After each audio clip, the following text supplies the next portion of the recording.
నమస్తే, welcome to editors talk. Andhra Pradesh రాజకీయాల్లో పొత్తు పార్టీల్లో సీట్ల పంపకం అనే పంచాయతీ ఇంకా కొనసాగుతూనే ఉంది. ఎవరికి వాళ్ళు డివైడ్ చేసుకున్నాం, మీకు ఎన్ని సీట్లు అసెంబ్లీకి ఎన్ని, పార్లమెంట్కి ఎన్ని చెప్పినప్పటికీ కూడా ఇంకా అక్కడ చిక్కుమడులు కొనసాగుతూనే ఉన్నాయి. అసమ్మతుల సెగ చెలరేగుతూనే ఉంది. దీంతో పవన్ కళ్యాణ్, చంద్రబాబు నాయుడు గారు కొన్ని మార్పులు తప్పవా అనే విధంగా ఆలోచన చేస్తున్నారు.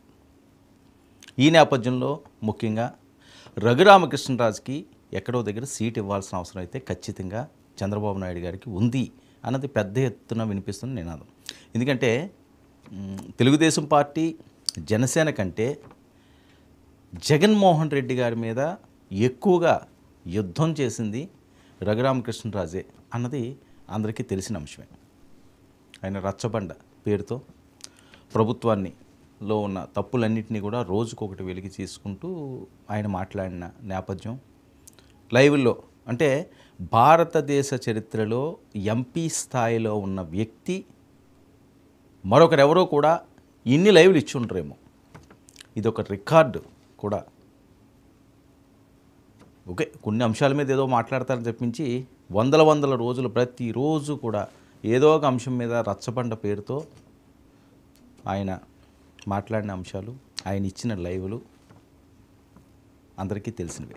సో ఈ పరిస్థితుల్లో జగన్మోహన్ రెడ్డి గారి మీద వ్యతిరేకం అనే అంశాన్ని ఈయన నినాదంగా ఎంచుకుంటే, వైఎస్ఆర్సీపీ ప్రభుత్వంలో చేసే తప్పులన్నింటినీ కూడా వ్యతిరేకం అని ఆయన ఆ నినాదాన్ని ఎంచుకుంటే, దానికి ప్లస్ అయ్యింది ఖచ్చితంగా తెలుగుదేశం పార్టీకే, ప్రధాన ప్రతిపక్షంలో ఉన్న తెలుగుదేశం పార్టీకి. సో ఆయన్ని ఎక్కడో దగ్గర టిక్కెట్ ఇవ్వాల్సిన బాధ్యత ఆ పార్టీకే ఉంది. లేకపోతే ప్రజల్లో ఇదొక వ్యతిరేకత వెళ్తుంది. ఇంతలాగా ఆయన ఫైట్ చేసి అరెస్టులు అయ్యి లాఠీ దెబ్బలు తిని ఇబ్బందులు పడి సొంత ఊరికి కూడా వెళ్ళలేని దుస్థితిలో ఉన్న రఘురామకృష్ణరాజు ఇంతలా పోరాటం చేసినా మరి చంద్రబాబు నాయుడు గారు ఎందుకు టికెట్ ఇవ్వలేదని ఇప్పటికే పెద్ద ఎత్తున ప్రచారం జరుగుతుంది. సో కొన్ని ఈక్వేషన్స్లో చాలామందికి టికెట్లు ఇవ్వలేని పరిస్థితి, అందులో కూడా రఘురామకృష్ణరాజు గారు లిస్ట్ అయ్యి ఉండొచ్చు గాక. కానీ మిగతా వాళ్ళ పరిస్థితి వేరు, త్రిపులార్ పరిస్థితి వేరు. సో ఈ పరిస్థితుల్లో ఆయనకి ఎక్కడ ప్లేస్ ఇవ్వాలి? ఒకటి, నరసాపురం ప్రధానంగా ఆయన ఎంచుకున్న ప్రాంతం. అక్కడి నుంచే పోటీ చేస్తానని చెప్పి కూడా ఆయన బహిరంగంగా కూడా చెప్పారు.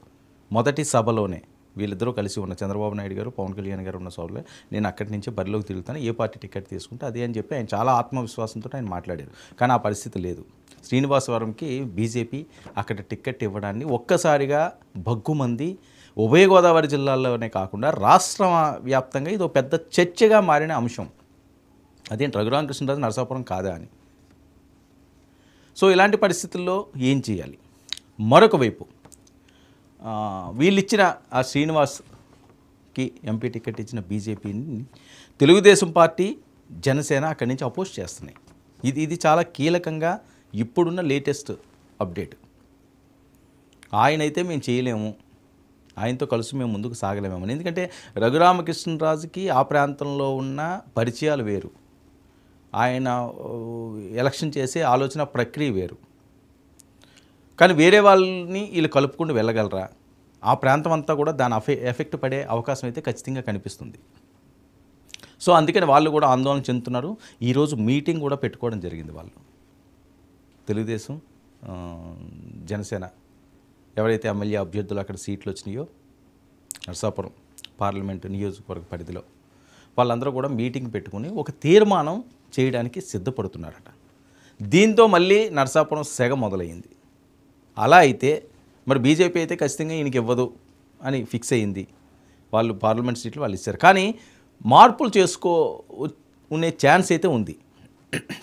ఆయన శ్రీనివాస్ని వేరే ప్రాంతానికి ఆయన తరలించో, లేకపోతే ఈయనకి అక్కడ తెలుగుదేశం పార్టీ నుంచి సీట్ ఇచ్చే ఒక ఛాన్స్ అయితే ఉన్నది. ఎందుకు పూర్తిగా అక్కడ వ్యతిరేక వస్తే అంతమంది ఎమ్మెల్యేలు, ఆ ప్రాంతంలో ఉన్న వాళ్ళ ఎమ్మెల్యేలు అందరూ కూడా దాన్ని అపోజ్ చేస్తుంటే ఆ సాహసం చేసే పరిస్థితి ఉండదు. ఎందుకంటే ఉభయ గోదావరి జిల్లాల్లోనే ఎక్కువ సీట్లు సాధించాలన్న ఆలోచనతో పొత్తు పార్టీలు ఉన్నాయి. పొత్తు పార్టీలు అంటే ప్రధానంగా తెలుగుదేశం పార్టీ,